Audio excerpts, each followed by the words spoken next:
시청자 여러분 안녕하십니까? 여러분의 경제학 통찰력을 길러주는 경제아카데미입니다. 지금부터 오늘의 경제아카데미 방송을 시작하겠습니다.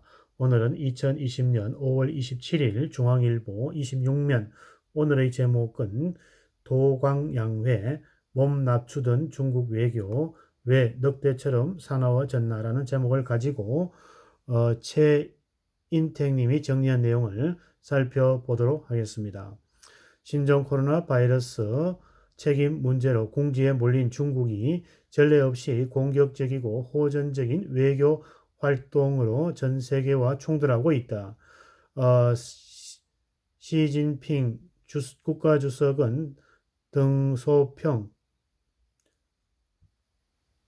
시절부터 중국이 도광양회 전략을 앞세워 몸을 낮추고 힘을 기르며 때를 기다려왔던 것에서 180도로 돌아섰다. 대놓고 발톱을 드러내고 힘을 과시한다.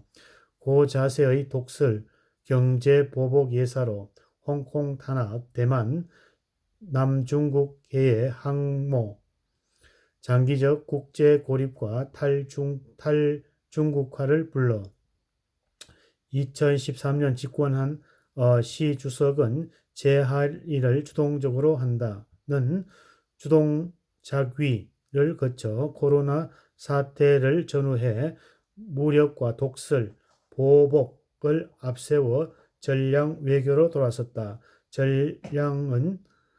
전량은 인민해방군의 홍보를 위해 만든 애국주의의 액션 영화이다.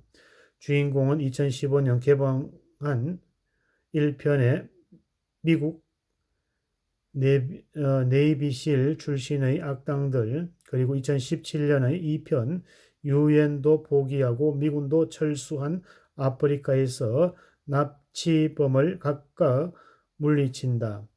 영화에서 중국은 의지와 용기, 첨단 무기를 세계를 구하는 21세기의 카우보이를 표현된다. 전량은 영어로 울프 워리어로 적는다. 늑대의 전사로 옮길 수 있다. 워리어. 미국 외교 전문지는 디플로매트는 지난 15일 과거 보수 수동적 저자세 외교를 추구하던 중국이 코로나 팬데믹 이후에 국제사회를 대상으로 단호하고 주도적 그리고 고자세의 전량 외교를 펼치고 있다고 평가했다. 디플로맷은 전량 외교라는 새로운 접근법의 영화처럼 중국 대중이 애국주의와 민족주의 그리고 국가의 자부심을 높이고 있다고 지적했다. 월스트리트 저널은 19일 중국 외교관은 사흘 준비가 되어 있으며 국제 영향력을 강화할 목적으로 공격적인 행동을 하고 있다고 보였다. 실제로 중국의 무역 흑자의 문제를 지적하는 기자에게 중국 외교관이 그게 불만이면 중국산 마스크와 보호 장비부터 벗으라고 쏘아붙일 정도이다.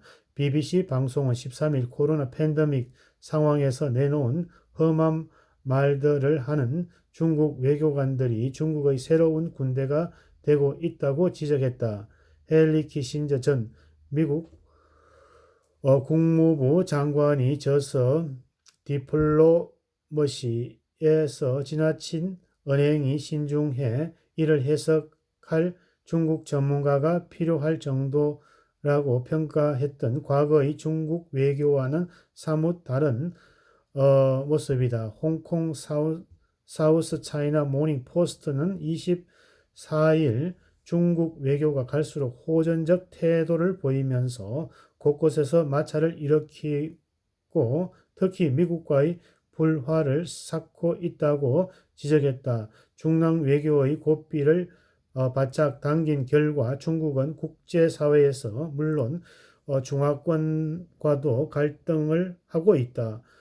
중국이 홍콩 입법화회를 거치지 않고 중국의 전국인민대표회의에서 국가보안법을 제정해 홍콩의 반정부 활동을 처벌할 수 있는 방안을 추진한 것이 한 사례이다. 홍콩 헌법격인 기본법의 법률 제정권이 홍콩 입법하에 있다고 규정한 것과 어긋난 것이다.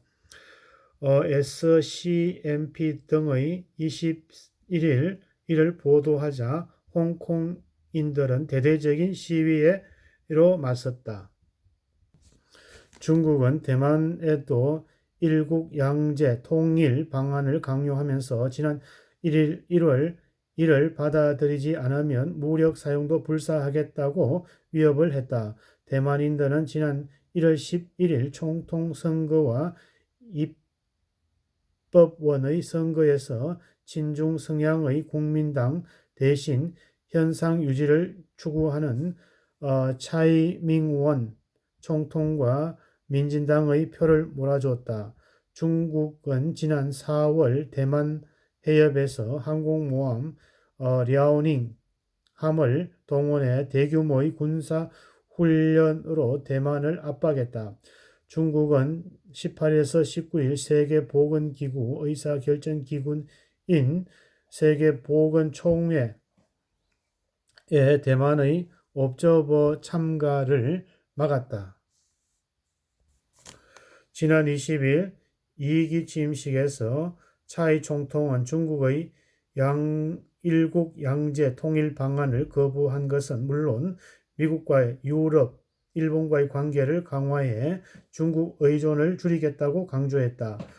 차이 총통은 신대만 국책 싱크탱크의 5월 7일 조사 결과 74%의 지지율을 기록했다. 중국은 전 세계가 코로나로 고통받는 와중에 4월 18일 하이난 성 산사시에서 시사구와 난사구를 각각 설치해 영유권 분쟁 중에서 남중국해 섬과 산호초를 편입시켰다.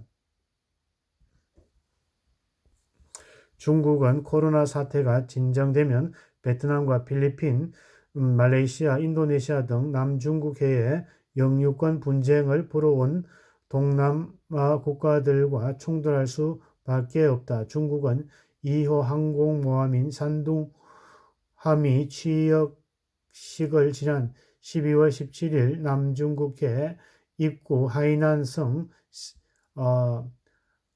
샨야에서 시주석이 참가한 가운데 열렸다.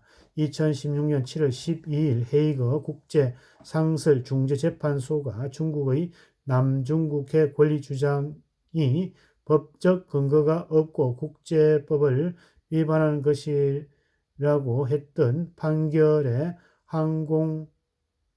항모로 답한 셈이다. 중국은 자국과의 사이에 틀어진 특정 국가의 핵심 수출을 거부하는 국제무역 규제 사슬 파괴도 서슴지 않는다. 호주가 코로나 사태에 대한 독립조사를 주장하자 12일 쇠고기 수입을 막았다. 중국 공산당 기관지인 인민일보의 자매지인 황구시보의 후시진 편집인은 9일 중국은 단기간에 안에 핵탄두 보유 수를 1000개 이상 늘려야 한다고 주장을 했다. 이처럼 중국은 코로나 사태 상황에서 글로벌 평화를 추구하기는커녕 힘의 공백을 최대한 활용해 세력 확대에 나서겠다는 의도를 숨기지 않는다.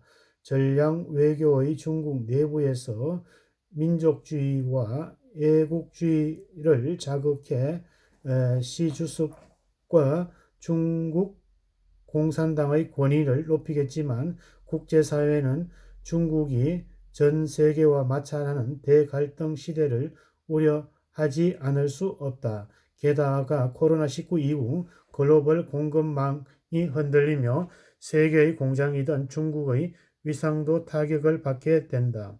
글로벌화의 최대 수혜자인 중국인 포스트 코로나 시대의 경제적 자립주의와 국수주의가 국제적인 규범으로 자리를 잡을 경우 결정적인 피해자가 될 수 있다.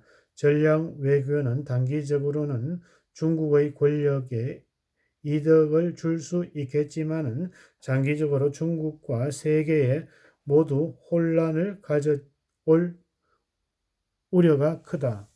오늘은 도강양에 몸을 낮추던 중국 외교 왜 늑대처럼 사나워졌나라는 내용을 가지고 살펴보았습니다. 고자세의 독설, 경제보복 예사로, 홍콩 탄압, 대만, 남중국해의 항모, 장기적 국제고립과 탈중국화를 부르고 있다는 내용을 가지고 살펴보았습니다. 본 사진은 24일 홍콩 경찰이 시내에 벌어지는 시위 현장에서 연행한 참가자를 길바닥에